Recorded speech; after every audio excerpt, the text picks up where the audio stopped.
Last class में। ठीक है, लास्ट क्लास में मैंने पढ़ाया था जो चैप्टर 6 ख़त्म हुआ, कहाँ पे ख़त्म हुआ ना। हाँ ठीक है, मैंने आइसोमेरिज्म सारे पढ़ा दिए थे, टॉटोमेरिज्म तक। ठीक है, एक में आइसोमेरिज्म रह गया है, एक जो हमारे कोर्स का पार्ट तो नहीं है लेकिन फिर भी कि हम लोग पढ़ा देते हैं, मैं पढ़ा देता हूँ। वो होता है ज्योमेट्रिकल आइसोमेरिज्म। ठीक है,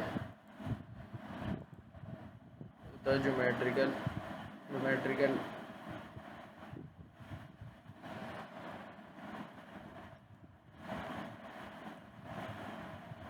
ज्योमेट्रिकल आइसोमेरिज्म। ठीक है, ज्योमेट्रिकल आइसोमेरिज्म क्या होता है बेटा? ज्योमेट्रिकल आइसोमेरिज्म ये होता है कि जिसमें जो है फंक्शनल ग्रुप की जो है जगह चेंज हो जाती है। जगह मतलब पोजीशन जो है फंक्शनल ग्रुप की चेंज हो जाएगी, एक जगह से दूसरी जगह चली जाएगी। कहाँ, किस तरह? वैसे तो हम जब पोजीशन आइसोमेरिज्म पढ़ रहे थे उसमें भी यही हुआ था कि उसकी जगह चेंज हो गई थी फंक्शनल ग्रुप की। ठीक है, लेकिन यहाँ पे क्या हो रहा है भाई? यहाँ पे ये इस तरह चेंज नहीं हो रहा, बल्कि एक ज्योमेट्रिकल जो उसका शेप है वो चेंज हो रहा है। ठीक है, ज्योमेट्रिकल शेप चेंज हो रहा है, लेकिन वो एक जगह से दूसरी जगह जैसे पोजीशन आइसोमेरिज्म में हो रहा था उस तरह से नहीं हो रहा। ठीक है, तो सबसे पहले तो डेफिनेशन लिख दो। क्या डेफिनेशन लिखोगे तुम लोग? इसकी दो टाइप्स होती हैं, सिस आइसोमर्स होते हैं, ट्रांस आइसोमर्स होते हैं। ठीक है, दो तरीके के होते हैं। इसके बाद में चैप्टर 6 के समरी बताऊंगा तुम लोग को, जो मैंने कहा था कि रिकॉर्डिंग दूंगा। ये ज्योमेट्रिकल आइसोमेरिज्म रह गया था, तो जब मैं स्क्रीनशॉट भेज रहा था जब मैंने देखा, तो इसलिए अब तुम लोग को कवर करवा दूँ। ज्योमेट्रिकल आइसोमेरिज्म ये होता है कि, हाँ तो मैं बोल रहा था सबसे पहले डेफिनेशन लिख लो। डेफिनेशन लिखो, change in position of same functional group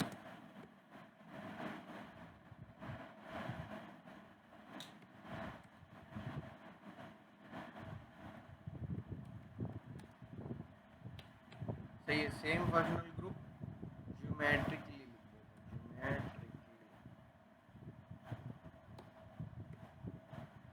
ठीक है, हमारी बात यहाँ से ख़त्म हुई।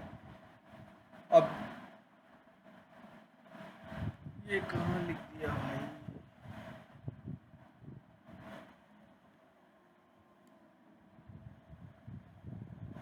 सॉरी, थोड़ी इनकन्वीनियंस हो गई। तुम लोग का टाइम इंशाल्लाह वेस्ट नहीं हुआ, और शायद सी बात रिकॉर्डेड लेक्चर तो जल्दी जल्दी तुम्हें समझा दूँ। अब आ जाओ किस पे?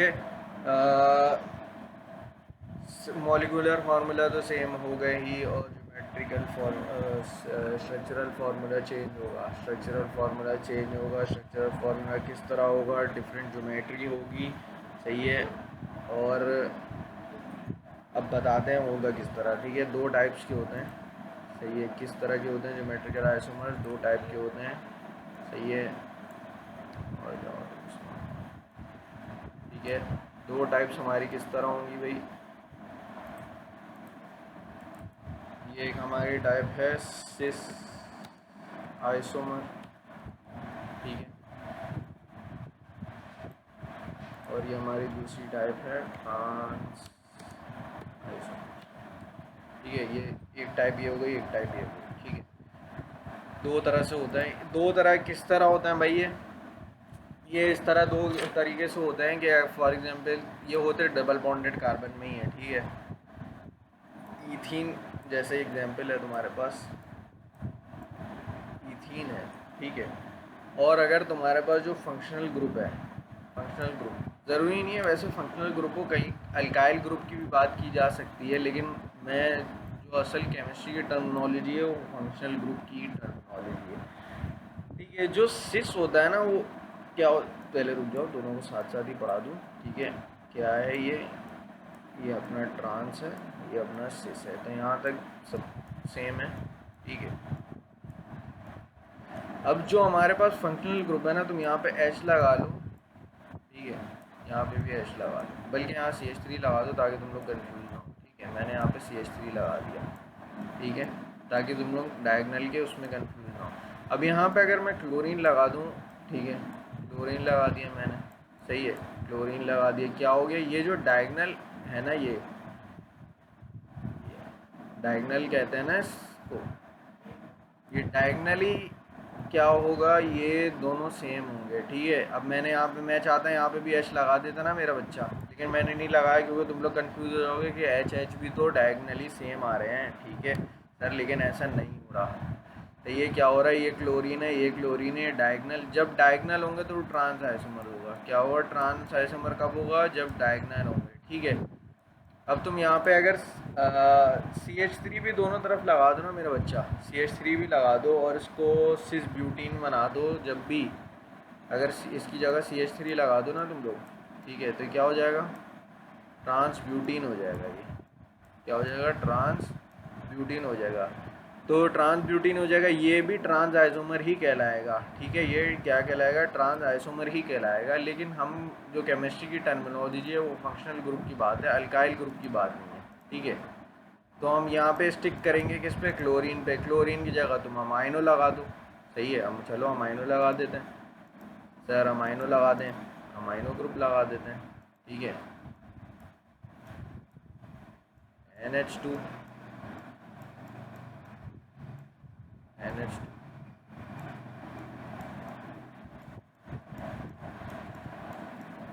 ठीक है, तो भी ये ट्रांस आइसोमर ही रहेगा, ठीक है।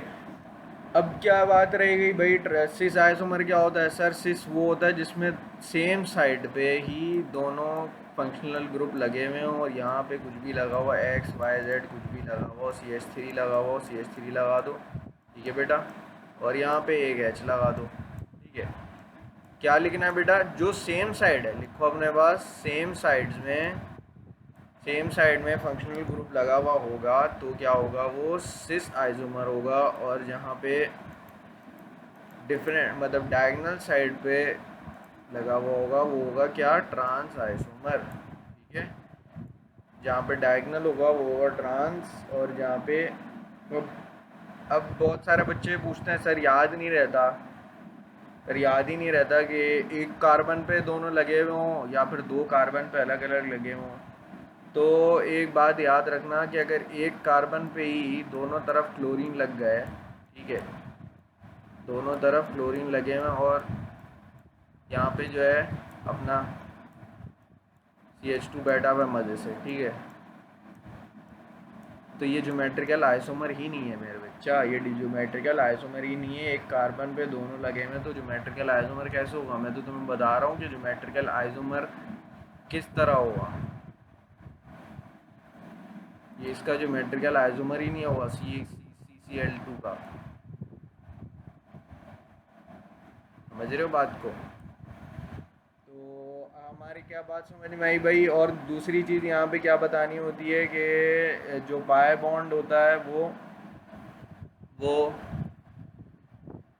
जो पाई बॉन्ड है वो फ्री रोटेशन नहीं करने देता। याद रखना, एक MCQs आया हुआ था कि सिस ट्रांस आइसोमर में क्या फ्री रोटेशन होती है, नहीं होती। जो पाई बॉन्ड होता है उसमें कभी भी फ्री रोटेशन नहीं होती, सही है। इसकी एक मिसाल जो हमारे टीचर दिया करते थे, देखो मेरे टीचर सर समर अब्बास थे, उन्होंने ये भी पढ़ा दिया था जो कि बुक में नहीं था, ठीक है। मैंने वैसे डॉक्टर से पढ़ा, मैं इंटरमीडिएट की बात कर रहा हूँ। उन्होंने एक सिंपल सी एक चीज़ बताई थी कि फॉर एग्जांपल तुम एक दरवाज़ा ले लो, सही है, उसके अंदर दो कीले ठोक दो और उसके साथ एक बोर्ड लगा दो, तो क्या ये बोर्ड घूमेगा? दो कीले ठोकने के बाद नहीं घूमेगा ना। अगर तुमने एक नेल उसके अंदर फिट की है, फॉर एग्जांपल एक तुमने यहाँ पे उसके साथ और एक नेल हिट की है, तो ये आराम से घूम सकता है, ये इस तरफ रोटेट हो जाएगा, इस तरफ रोटेट हो जाएगा, लेकिन दो होंगी तो नहीं हो सकता। तो इसी तरह उन्होंने बताया था कि जब पाई बॉन्ड की बात होगी, तो जो पाई बॉन्ड की बात होगी तो वो पाई बॉन्ड जो है फ्री रोटेशन नहीं देगा कभी भी, और जो सिंगल बॉन्ड होता है वो हमेशा फ्री रोटेशन देता है। तो हमारे पास भाई सिस ट्रांस आइसोमर आएंगे नहीं इंशाल्लाह, ये तुम लोग के पास बस एक मैंने सिंपल सी तुम लोग को छोटी सी जो चीज़ अगर तुम लोग के पास खुदा ना खासा तंग करने के लिए आ गई NTS में, तो तुम लोग को नॉलेज होगी कि सिस आइसोमर क्या है इसका। फॉर एग्जांपल अगर उसने तुम्हें दे दिया कि भाई क्या H2 Cl2, ठीक है, तुम्हारे पास क्या बन रहा है भाई, डाइट अपना क्या, 2 1 1 डाइक्लोरोईथीन, ठीक है, 1 1 डाइक्लोरोईथीन तुम्हारे पास बन रहा है, ठीक है। ये कैसे बनेगा, ऐसे बनेगा भाई, अगर हमारे पास दोनों क्लोरीन लग गए, ठीक है, 2 क्लोरीन हो गए, ठीक है, और हमारे पास क्या हुआ, ये हो गया CH2, ठीक है। और तुम्हारे पास क्या ऑप्शन है भाई, ये ऑप्शन Cl यहाँ पे, Cl यहाँ पे, 2H ना यहाँ पे, सही है, ये भी हो गया C2H2Cl, ठीक है मेरा बच्चा। और तीसरा ऑप्शन है तुम्हारे पास CCl, Cl, बहुत ज़्यादा तुमसे यही पूछेगा वो, ठीक है मेरा बच्चा, बहुत ज़्यादा तुम लोग से यही पूछ सकता है वो कि इसमें सिस आइसोमर या ट्रांस आइसोमर कौन सा है, ठीक है, क्या पूछेगा वो तुमसे, सिस आइसोमर और ट्रांस आइसोमर कौन सा है, सिस या ट्रांस। अगर उसने पूछ दिया सिस आइसोमर कौन सा है, भाई सर ने बताया था कि दोनों कार्बन पे जब लगा हुआ हो सेम साइड पे तो वो सिस है और ट्रांस है। सर ये कैसे पता, सर ये तो कहीं पे भी लगा हुआ हो सकता है। बेटा ज्योमेट्रिकल शेप जो है ना, अगर तुम लोग को यही नहीं पता तो फिर तुम लोग क्या कर रहे हो केमिस्ट्री में इतने दिन से, कि ज्योमेट्रिकल शेप्स क्या होते हैं। असल में जो लोग यूट्यूब पे देख लेना ये कैसे होता है ज्योमेट्रिकल शेप्स, ठीक है, बल्कि तुम लोग ने तो पढ़ा है यार, SP2 SP1 क्या होता है वो इसी तरह होता है ना मेरा बच्चा। तो क्या है, ये सबसे पहले ऑप्शन रूल आउट होगा मेरा बच्चा, ये सबसे पहले जो ऑप्शन ए है वो रूल आउट होगा। क्यों, मैंने बताया सर ये ज्योमेट्रिकल आइसोमर होता ही नहीं है, एक ही कार्बन पे दोनों क्लोरीन अगर लग गए, दोनों दोनों फंक्शनल ग्रुप अगर एक ही कार्बन में लग गया तो ज्योमेट्रिकल आइसोमर नहीं होगा। फॉर एग्जांपल अगर उसने सवाल में दे दिया कि ये ट्रांस, तुम्हें ये दे दिया और बोला कि इसका मुझे सिस आइसोमर दे दो, तो तुम इस पर मार्क कर देना, ठीक है। बहुत ज़्यादा तुमसे यही सवाल पूछ सकता है वो, इससे ज़्यादा इंशाल्लाह कोई सवाल तुम लोग से नहीं पूछेगा वो, ठीक है। बनाना चाहो बना लेना इसको अपनी कॉपी में, ठीक है। तो अब आ जाते हैं हम, जो छोटी मोटी चीज़ें हमारी रह गई थी, सही है, अब फटाफट आगे बढ़ेंगे तेज़ी से, ठीक है। जो मैंने तुम लोग को दिया है कि होमोलोगस सीरीज से खुद पढ़ना है, ठीक है। अब भाई ऑर्गेनिक केमिस्ट्री क्या है और स्टडी ऑफ प्रॉपर्टीज स्ट्रक्चर, ये पढ़ाने की ज़रूरत नहीं है, असल जो चीज़ पढ़ानी है ये पढ़ानी है, ठीक है। एक बार मेरे जहन में एक सवाल आया, ठीक है, कि सर अगर एक सवाल आ गया कि सर इन ऑर्गेनिक कंपाउंड में से ऑर्गेनिक कंपाउंड बना के दिखाओ, इन ऑर्ग लिख देते हैं, इन ऑर्ग से ऑर्गेनिक कंपाउंड बना के दिखाओ। अगर ऐसा सवाल आ गया NTS में तो बच्चे तो घबरा जाएंगे, घबरी हो जाएंगे बच्चे। लेकिन भाई हमारे स्टूडेंट घबरी नहीं होंगे, क्योंकि उनको पता है बेटा ये जो है ना ये इनऑर्गेनिक कंपाउंड है मेरा बच्चा, अमोनियम साइनेट है, साइनेट, साइनेट नेगेटिव साइन है, CNO पर है, साइनेट है, साइनाइड नहीं है, ठीक है, अमोनियम साइनेट है ये मेरा बच्चा। तो ये क्या है, इनऑर्गेनिक कंपाउंड है, इससे क्या बन रहा है, ऑर्गेनिक कंपाउंड बन रहा है, ठीक है। इनऑर्गेनिक से ऑर्गेनिक कंपाउंड, ऑर्गेनिक से ऑर्गेनिक तो बनता है इथीन से इथाइन बनाते हैं, सब कुछ बना लेते हैं, कीटोन से एल्डिहाइड से कीटोन, और रिडक्शन लैडर, ऑक्सीडेशन लैडर तो इंशाल्लाह सर आपको पढ़ाएंगे ही। अभी जो मैं बता रहा हूँ कि तुम्हारे पास अगर ये सवाल आ गया तो क्या होगा, और क्या होगा भाई, और ये होगा कि हमें ये पढ़ना है असल क्या हुआ, वोलर ने क्या किया था, यूरिया कर दिया था, एक्सीडेंटली बना लिया था, कैसे, जब उसने पोटेशियम साइनाइड को अमोनियम सल्फेट के साथ हीट कर दिया था। ये चीज़ तुम लोग को याद रखनी है कि किस तरह बन गया था, by accidentally obtained by heating potassium cyanide with ammonium sulphate, ठीक है, ये चीज़ याद रखनी है तुम लोग को। अब आओ नीचे, क्या है भाई, ऑर्गेनिक कंपाउंड के नेचुरल सोर्सेज क्या हैं। सबसे पहले नेचुरल सोर्स क्या है भाई, कोल है, ठीक है, कोल है, और जिसमें पीट है वो फर्स्ट, देखो मुझे खुद भी नहीं याद है, मैं अपने MCAT के वक्त में याद किया हुआ था, वरना मैं देख के कभी नहीं पढ़ा रहा होता, यकीन करो, ठीक है, मुझे खुद भी याद नहीं है, ठीक है, तो लेकिन अब पढ़ाना है, ठीक है। तो क्या भाई लिखा हुआ है भाई, पीट जो होता है फर्स्ट रैंक होता है, ये मुझे याद है अल्हम्दुलिल्लाह कि पीट फर्स्ट रैंक होता है। और कार्बन की परसेंटेज सबसे ज़्यादा कम इसी में होती है, और लिग्नाइट में 40% कार्बन की परसेंटेज होती है, और बिटामिनस 70%। ये क्या होता है, ये हार्ट की तरफ जा रहा है, ठीक है, ये हार्ट की तरफ जा रहा है, सही है, हार्ट बन रहा है आहिस्ता आहिस्ता। मतलब ये थोड़ा टाइम गुजारने के बाद ज़मीन के अंदर जो है ना, ज़मीन के अंदर होते हैं बेटा ये, सही है, आसमान से नहीं उतरते, ज़मीन के अंदर है ये, कोर में अर्थ के। तो ये सबसे ज़्यादा फिर आहिस्ता आहिस्ता हार्ड होते रहते हैं जितना ज़्यादा टाइम गुजारते हैं ये, ठीक है। पाकिस्तान में कहा जाता है कि जो कोल पाया जा रहा है वो लिग्नाइट और बिटुमिनस के बीच का कोल है, ठीक है। तो हम उम्मीद करते हैं कि कुछ सालों में वो कोल अच्छे क्वालिटी में कन्वर्ट हो जाएगा और हमारी ज़िंदगी आसान हो जाएगी। जब तक दुनिया सोलर एनर्जी पे पूरी तरह कन्वर्ट हो चुकी होगी, हम इंशाल्लाह कोल पे जाएंगे। हाँ ठीक है, जब तक हम, हाँ वैसे बहुत सारे बच्चे मुझसे बोलते हैं, जैसे एक मेरा इंटीरियर का स्टूडेंट था, वो बहस करने लग गया था मुझसे, सर आप कैसी बात कर रहे हैं, हमारे घर में से इतना कोयला निकलता है। मैंने बोला बेटा निकलता है, मैं कब कह रहा हूँ नहीं निकलता, इस्तेमाल भी होता है, लेकिन वो इतनी अच्छी क्वालिटी थोड़ी है। डॉक्टर समर मुबारक ने इतनी स्टडी कर ली, बहुत स्टडी की, लेकिन कोई फ़ायदा नहीं हुआ, वो क्वालिटी हम निकाल ही नहीं पा रहे चीज़ों की। तो हम आ जाते हैं अब यहाँ पे, असल जो चीज़ हमें पढ़नी है वो जो है अभी तक नहीं आई है, नीचे फ्रैक्शनल डिस्टिलेशन से पढ़ानी है तुम लोगों को। भाई वो क्या रहा है, डिस्ट्रक्टिव डिस्टिलेशन हो रही है, सही है, एक मिनट रुको, सही है। तो क्या बता रहा था मैं, फ्रैक्शनल डिस्टिलेशन,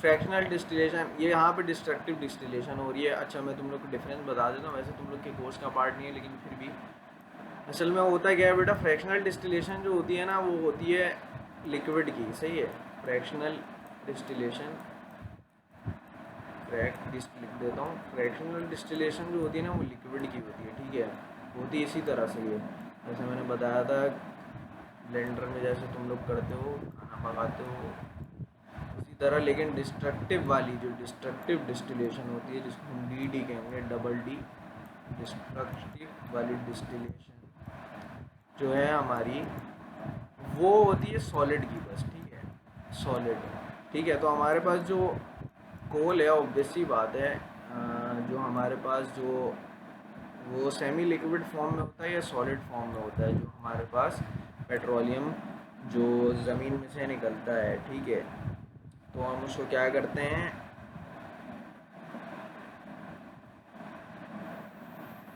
डिस्टिलेशन की तरफ लेके जाते हैं।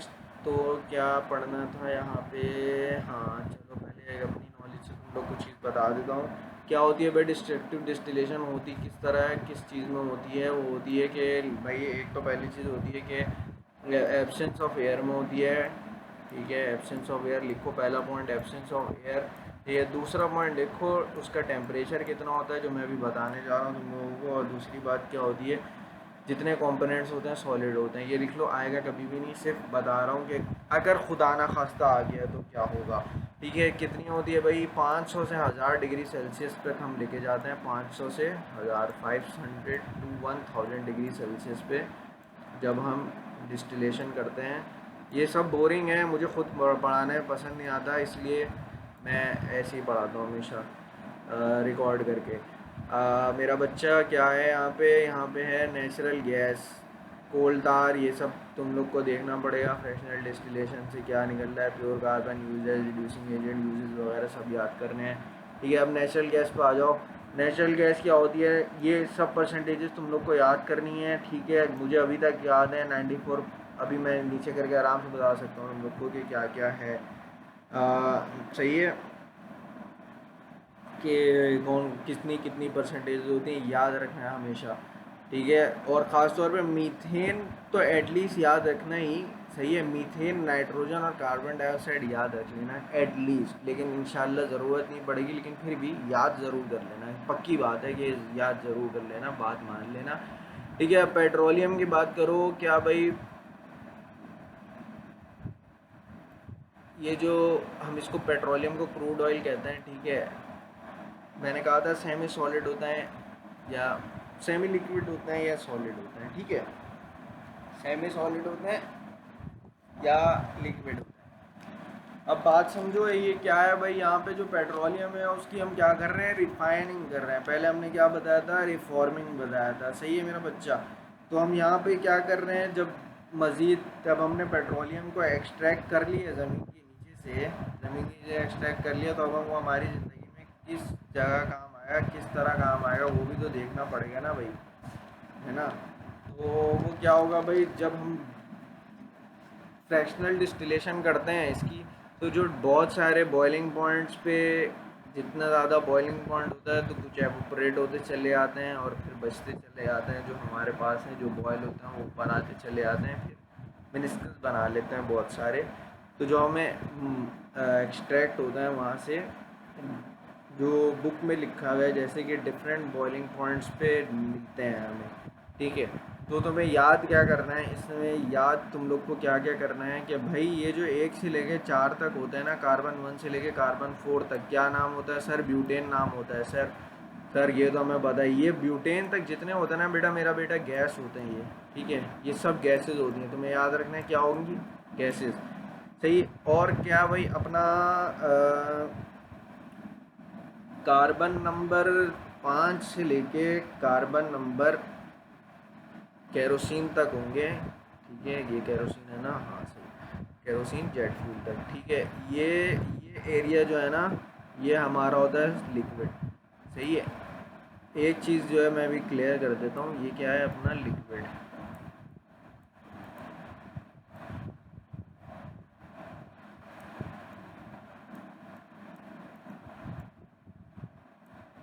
सही है। तो अब क्या है भाई, कार्बन नंबर ये जो 12 लिखा हुआ है ये भी ऊपर में शुमार हो जाएगा, ये क्लियर करनी है एक बात, क्योंकि ऑयल है ये सब। अब ये जो आए हैं हमारे पास ग्रीस, ये सब सॉलिड है। सॉलिड कहाँ से है, कार्बन नंबर 16 से हायर, कार्बन नंबर 16 से हायर जितने भी होंगे सारे सॉलिड होंगे। क्या याद करना है भाई, देखो मुझे किस तरह याद है कि 1 से लेके 4 तक और 16 से लेके हायर तक जो सॉलिड है, और 1 से लेके 4 तक गैस हैं, और 16 से लेके हायर तक अपना जो है सॉलिड है। तो अब आपको फिर इस तरह याद रह जाएगा, ठीक है। कार्बन 16 ऑन लिख लो, ठीक है, या हायर लिख लो। क्या होगा अपना पैराफिन वैक्स, तुम लोग को पता है वैक्स तुम लोग का लिक्विड तो नहीं होता ना मेरा बच्चा, ठीक है। ग्रीस भी तुम लोग ने शायद देखी हुई होगी, ठीक है।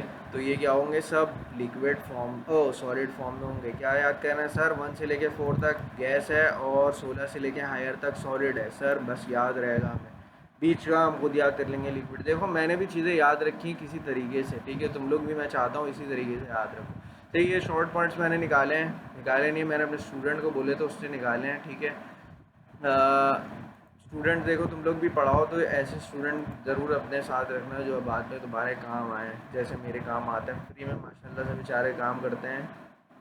जेएसएमयू में बैठी हुई है लेकिन फिर भी काम कर देती है, मानती है, कहती है सर आप दुनिया के बेस्ट टीचर हैं।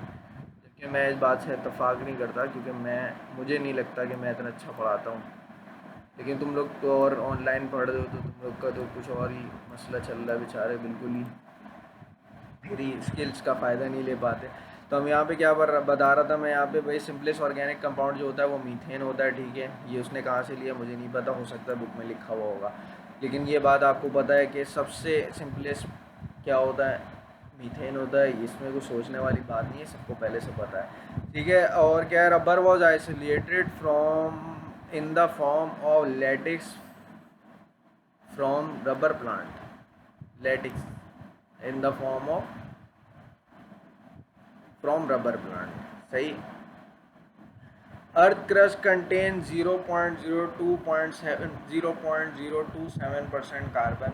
याद रखना है आपको, destructive distillation is unique technique to purify petroleum. मैंने बता दिया डिस्ट्रक्टिव डिस्टिलेशन बाय, अब ये मैंने यहाँ पे ये मैंने उसको लिखवाया होगा जब भी उसने यहाँ से कॉपी किया है, क्या लिखा हुआ है, technique to purify any solid by applying very high temperature 500 to 1000 in the absence of air. बिल्कुल सही है ये मैंने जो बात बताई, ठीक है।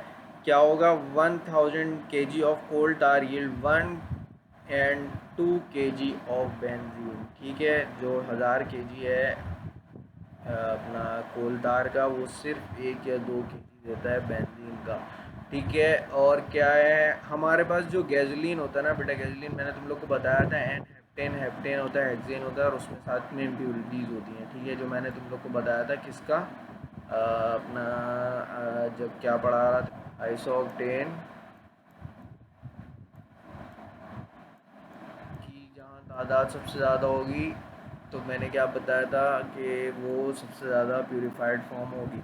ऑक्टेन नंबर मैं बताया था टेट्राइथाइलेट ऐड करेंगे बढ़ जाएगा। और LPG is a major obtained by steam cracking, steam cracking वगैरह हम पढ़ा चुके हैं, तुम्हें याद रखना पड़ेगा कौन सा मेजर प्रोडक्ट है, एलपीजी उसका मेजर प्रोडक्ट है, सही है। मैंने बताया था सिर्फ 20% पेट्रोल यील्ड करते हैं हम जब भी गैस ऑयल वगैरह को बर्न करते हैं, जब हम फ्रैक्शनल डिस्टिलेशन करते हैं 20%, तो हम क्या करते हैं बाकी को रिफॉर्म करते हैं, रिफॉर्म करके यूज़ में लाते हैं या क्रैक करके यूजेज में लाते हैं, ठीक है। मैंने बताया था सिर्फ 20% जो है यूज़फुल होता है हमारे लिए, बाकी सब एज अ फ्यूल, बाकी वैक्स वगैरह बनाने के लिए तो कुछ भी यूज़ हो जाता है, ठीक है। ग्रीस वगैरह बाकी चीज़ें, पेट्रोलियम जैसे तुम अपना पेट्रोलियम जेली जो तुम लोग यूज़ करते हो, वैसलीन वगैरह, वाइट पेट्रोलियम जेली, वो सब बन सकता है, ठीक है।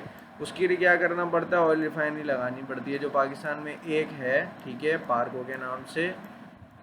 और क्या है, और हमारे पास और एक जो है सऊदीया आके अब लगाने वाला है, पार्को भी पाक अरब ऑयल रिफाइनरी है, ठीक है। और तुम लोग को याद रखना पड़ेगा अनदर नेम जो है जिलाइट, मैंने उस दिन बताया था, एलिमिनेट एल्यूमिनियम सिलिकेट, ठीक है, या जिलाइट।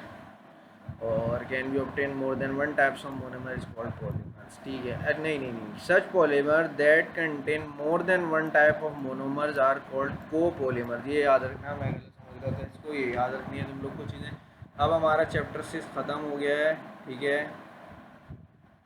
मैंने सब कुछ करवा दिया तुम लोगों को, ये इनफैक्ट की जो की पॉइंट्स हैं ये भी मैंने करवा दिए हैं, ये तुम लोगों को स्क्रीनशॉट भी मैंने दे दिया था, अब तुम लोग इसको याद कर लेना, समझ लेना, ठीक है।